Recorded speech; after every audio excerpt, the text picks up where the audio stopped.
Apprehensions of migrants at the U.S. southern border reached a record high at the end of last year. But before crossing into the U.S., many in this increasingly global group travel more than 1,500 miles through Mexico. With producers Sam Weber and Christine Romo, we recently went to Mexico's southern border with Guatemala to report on this desperate journey.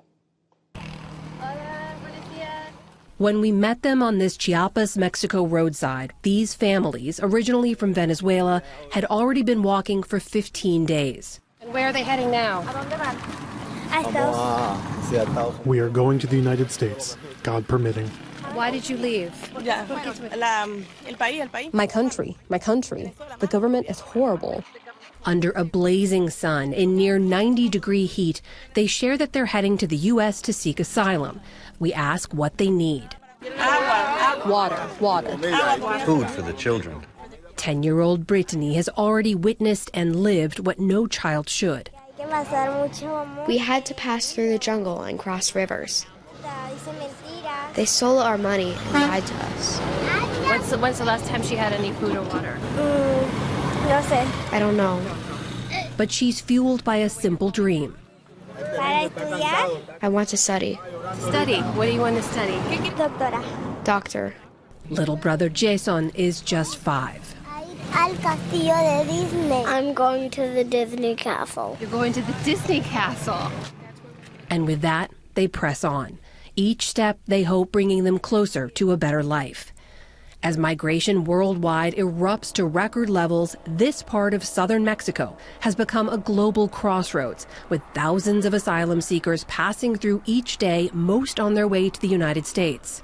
We are here right now, and here is mainly where the people enter to Mexico. Eli Cruz leads the Tapachula sub-office for the United Nations International Organization for Migration. It's not just that women or men are traveling by themselves. They're traveling with their families. There are a lot of children. We are seeing a lot of different profiles with a lot of vulnerabilities. For years, migrants crossing through Mexico were largely from Central America. 2023 marked the first year that people from South America outpaced them, with record numbers from Venezuela and Ecuador, according to Mexican government data. But the patterns continue to shift. What about people from even further away? For example, at the U.S. southern border, some of the biggest jumps we've been seeing over the last 3 years have been for people from Russia, from India, from China. Have you been seeing that here as well? Yes, in the last years we have been seeing a lot of this nationality. Also people from Afghanistan or from Bangladesh. Over the past decade, Mexico has become an increasingly popular and accessible route to the U.S. for Asian and African migrants. In fact, out of the 195 recognized countries in the world, Mexican officials say 120 nationalities have come across their southern border. The majority of those crossings happen here. This shallow stretch of the Suchiate River is all that separates Guatemala from Mexico at this point, and rafts regularly ferry people across. But in some ways, the most difficult part of the journey is still ahead. Some 1,500 miles and many more obstacles before the U.S. southern border. But those who can afford it skip all those obstacles and gain swift passage to the northern border. Smugglers like Mario handle all the details. My clients all want to arrive safe and sound in the United States. We're using a different name to protect him from cartel retribution. He charges up to $21,000 per person for longer journeys and says his network has moved 50,000 people into the U.S. since 2021. What do you tell them when they approach you? Do you guarantee them that they will be able to make it? It's my word and my reputation on the line. Out of all the clients that I've had, only 2 or 3 have been detained. The rest are in the United States. NewsHour has no way to verify that claim. I ask him about migrant stories of abuse and assault on their journeys. Yes, it's true. The people that happens to don't have the money to pay for my services. The overland trip across Mexico can take around 15 days, but I can move any nationality into the United States via plane in a matter of hours. There is always a way to get in. With scarce resources, 24-year-old Rosa and her family are making their own way to the U.S. They left Venezuela in September of 2023, traversing the deadly and dangerous Darien Gap into Central America. We saw horrible things, dead women, children, and we worried constantly about what could happen to our children, if the river would take them, if they would dehydrate, if they would suffer from malnutrition because we didn't have enough food, or if they would need medication. 32-year-old Merlin, a former government official, says she fled political persecution. She and the other mothers banded together to get their families to the United States. Some brought tents, some brought medicine. We organized everything. We are a total of 16 people, 5 mothers, all traveling together with our children, and we share everything, and we help each other along the way. Sometimes we would run out of everything and have to go without food and water.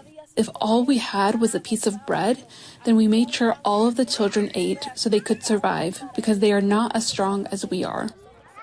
In Mexico, they've entered a so-called containment zone set up by Mexican officials under U.S. pressure. Checkpoints pepper the roads. Migrants without paperwork can be detained. Even those who make it to Mexico's north can be bused or flown back to the south, an effort to alleviate pressure at the U.S.-Mexico border. Near the riverbank, families wait to board a bus provided by Mexican immigration. There's no shared schedule, timing, or final destination. U.S. officials tell NewsHour this unpredictable effort aims to move migrants from dense cities into less populated areas and keeps them in southern Mexico. But that hasn't stopped the flow of migrants.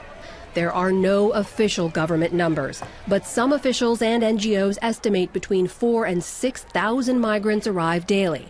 Roughly half are processed by Mexico's refugee agency known as Comar. The other half are entering under the radar and not registering. NewsHour's repeated requests for an interview with a Comar official were denied, citing election season restrictions. Merlin says they know Mexico would be the toughest part of the journey, but they're not deterred. We are heading out now. We have high hopes, and we're excited to move ahead in our journey. We don't know where they're taking us, but we're going to stay positive. After several days walking and busing through Mexico, Rosa, Merlin, and family arrive in Mexico City, more than 6 months after they first left Venezuela. From here, they plan to try and get an appointment with U.S. immigration through the CBP One app, a legal route for asylum seekers, before continuing on to the border. It's at this point in the journey that countless families get close, only to get stuck. You haven't been able to get an appointment yet. How long have you been trying? No, we've been trying for an appointment every single day. Juan and Rocio have spent nearly 2 months at this shelter along the U.S.-Mexico border with their 5 kids. Cartel violence in their home state of Guerrero has paralyzed a once thriving state. When you think about your life ahead, if you make it into the United States, what do you want for your children? What does that better life look like? I want my children to do well, to go to school and be someone in life. I don't want them to live in fear. Susana Hurtado Rochin is a program coordinator for Save the Children in the state of Sonora on the border with Arizona.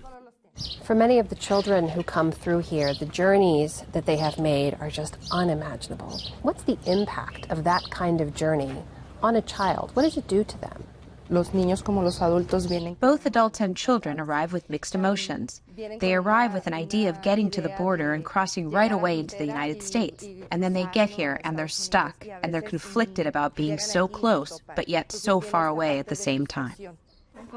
Save the Children works directly in shelters across the U.S.-Mexico border, setting up child-friendly, safe spaces.